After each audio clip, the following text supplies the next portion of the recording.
আসসালামু আলাইকুম প্রিয় ভিউয়ার্স, আজকে আমরা দেখব যে আমরা অটোক্যাডে যে কোঅর্ডিনেট আছে এই কোঅর্ডিনেট কিভাবে বের করব এবং এটা আমরা আমাদের মেশিনে কিভাবে ইনপুট করব।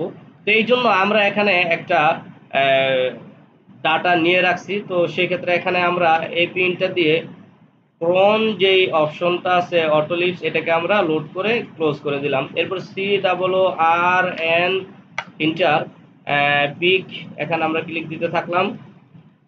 আমরা এখানে অনেকগুলো ক্লিক দিয়ে ইন্টার আমরা কত থেকে শুরু করব, ধরেন আমরা 10 থেকে শুরু করলাম বা 20 থেকে শুরু করলাম। ইন্টার দেওয়ার পর এটা আমাদের কি ফাইল বানাবো, এটাকে আমরা এক্সেল ফাইল বানাবো। তো একটু খেয়াল করেন যে এই যে আমাদের এক্সেল ফাইল কিন্তু এখানে অলরেডি তৈরি হয়ে গেছে। তো আমরা টেক্সট টু কলমে এসে টেক্সট টু কলমে এখন আসবো, হ্যাঁ, দিয়ে আমরা এটাকে টেক্সট টু কলম, আবার আমরা যাচ্ছি টেক্সট টু কলম স্পেস, ওকে, ফিনিশ দেওয়ার পর এবার প্রিভিয়াস আপনারা দেখেন যে এখানে কিন্তু আমাদের সেই ডাটাটা ওকে হয়ে গেছে। তো এটাকে আমরা সেভ দিব। তো এই ডাটাটাকে আমরা সেভ দিব আমাদের যেই ট্যাক্স ডেলিমিটেড এটাতে সেভ দিব এবং এটার নাম দিলাম আমরা 50 বা 5000 দিয়ে এটাকে ডেস্কটপে আমরা সেভ দিয়ে রাখলাম। ওকে, ওকে। তো প্রিভিয়াস এখন আমরা চলে যাব আমাদের টুলিং সফটওয়্যারে।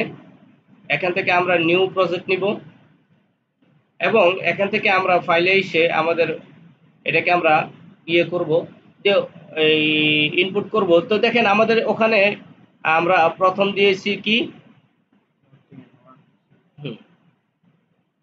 আমরা প্রথমে দিয়েছি পিটি নর্থিং স্ট্রিং জেনিট কোড। আমরা এটা দিয়ে এটাকে ওকে করলাম। ওকে করার পর আমাদের ফাইলটা কোথায় আছে, এই যে আমাদের ফাইলটা 5000, এটাকে আমরা নিয়ে নিলাম। এই যে প্রিভিয়াস আমাদের অলরেডি কিন্তু এই ফাইলটা এখানে চলে আসছে। হ্যাঁ, তবে এই যে এখানে যে এন্ডটা আসছে আমরা কিন্তু ওই যে আমাদের যেই এই যে এই এন্ডটা কিন্তু আমরা কেটে দেওয়া দরকার ছিল, তাহলে কিন্তু আমাদের এখানে এই এন্ডটা আসতো না। তো আমরা এখন কি করব, ফাইলে যাব, এক্সপোর্টে যাব, এক্সপোর্ট থেকে এই যে এসডিআর ফাইল এটাকে আমরা ওকে দিয়ে আমরা এখানে নাম দিলাম এলকে এরকম একটা নাম দিয়ে 1000 আমরা এখানে এ বি সি ডি দেওয়ার পর আমরা এখানে 1000 যেই ফোল্ডারটা আছে ওইটার মধ্যে আমরা এটা রেখে দিলাম প্রিভিয়াস। এবার আমরা আমাদের এই ফাইলটার মধ্যে ঢুকে এই যে এবিসি আমরা একটু প্রপার্টিসে গিয়ে দেখি এসডিআর। তো এখন আমরা এই ফাইলটাকে আমরা পেন ড্রাইভের মাধ্যমে এবার এখান থেকে ল্যাপটপ থেকে নিয়ে আমরা এবার মেশিনে এটাকে আমরা ইনপুট করব। সালাম সালাম।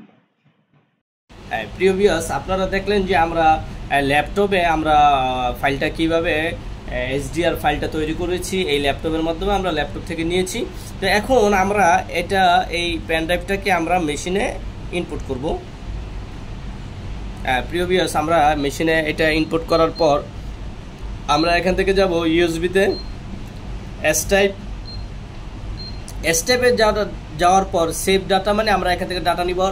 আর লোড আনো পিটি এটাতে যাব, এটাতে যাওয়ার পর আমরা ইন্টার দিব এবং আমরা কোন জবে নিতে চাচ্ছি প্রিভিয়াস, আমরা যে জব 1 এটাতেই নিতে চাচ্ছি না অন্য কোথাও অন্য কোনো জবে নিতে চাচ্ছি, আমরা এই জবেই নিব। তো এই জন্য আমরা ওকেতে ক্লিক করলাম। ওকেতে ক্লিক করার পর প্রিভিয়াস এই যে দেখতেছেন এবিসি এসডিআর, এই এবিসি এসডিআর এ আসার পর আমরা ইন্টার চাপবো এবং ইয়েস দিব। এই যে আমাদের ফাইলটা লোড হয়ে গেল। তো এবার আমরা আসলে আমাদের ফাইলটা প্রিভিয়াস লোড হলো কিনা আমরা এটা কিভাবে চেক করব। তো এটাকে চেক করার জন্য আমরা আমাদের চলে যাব এসওতে যাওয়ার পর আমরা এসও ডাটা, তো এসও ডাটাতে যাওয়ার পর প্রিভিয়াস আমরা লোডে যাব।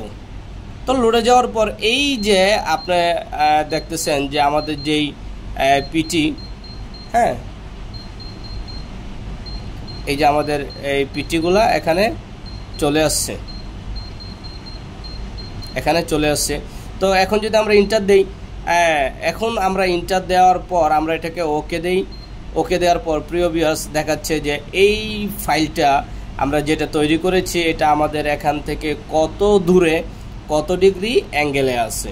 তো আশা করি এই ভিডিওটি দেখার মাধ্যমে আপনারা বুঝতে পারছেন যে আমরা এই ল্যাপটপে HDR ফাইলটাকে কিভাবে তৈরি করে ওই ফাইলটাকে আমরা কিভাবে আমাদের মেশিনে ইনপুট করব। তো ভিডিও দেখার জন্য আপনাদের সবাইকে ধন্যবাদ। আসসালামু আলাইকুম ওয়া রাহমাতুল্লাহি ওয়া বারাকাতুহু।